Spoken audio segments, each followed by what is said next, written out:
Profesora, muy buenas tardes. Respecto al tema de exposición que se nos pidió en esta actividad relacionada con la protección constitucional de los derechos fundamentales en México, debemos hacer mención principalmente que nuestro país se rige por un libro llamado Carta Magna Constitución, la cual es un conjunto de normas jurídicas encargada de estructurar y organizar jurídicamente el Estado. Dicha constitución está dividida en dos partes muy importantes, que es la parte dogmática y la parte orgánica.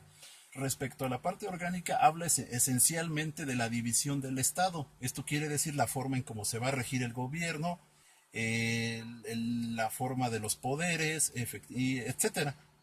Pasando a la parte dogmática, debe de hacerse mención que esta parte en lo esencial para mí es muy importante, porque habla de los derechos fundamentales que tienen las personas o individuos que viven en ese estado, en este caso México.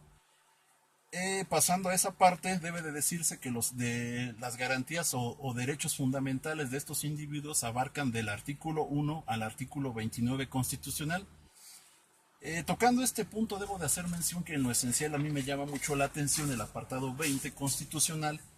en el apartado B, en el que se refiere a los derechos de los individuos o de toda persona que puede ser imputada de un hecho delictuoso. Específicamente, al leer el artículo 20 constitucional me percaté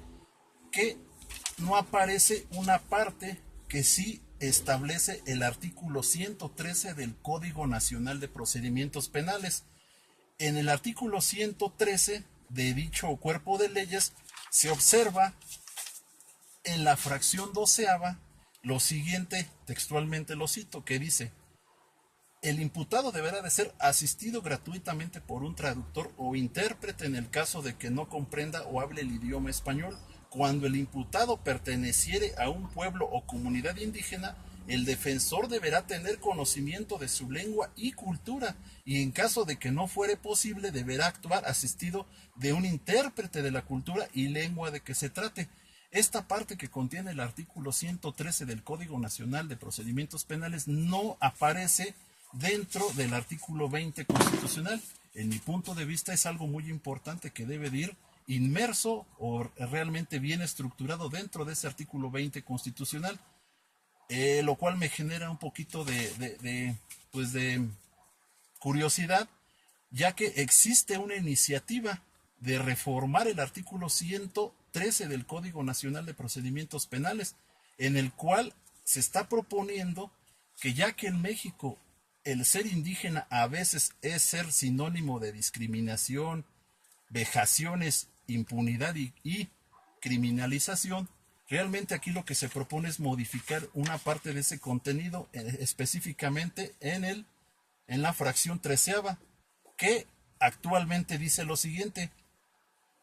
a ser presentado ante el Ministerio Público o ante el juez de control según el caso inmediatamente después de ser detenido o aprehendido.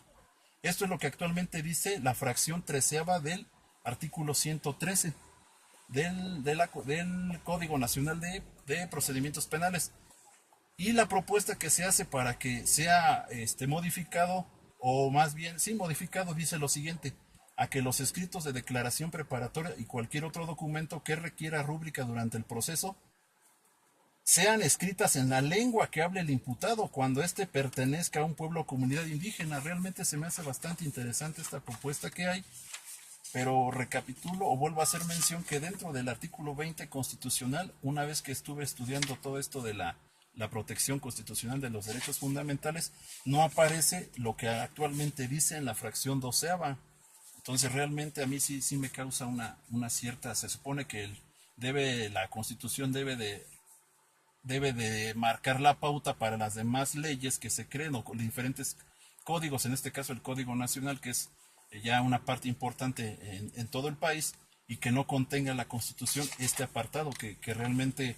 a mi consideración es realmente trascendental, ya que pues una persona que pertenezca a un grupo étnico o indígena, que no se especifique o no se plasme este apartado, que el Código Nacional sí lo dice, y que en la Constitución realmente no se encuentra esa parte.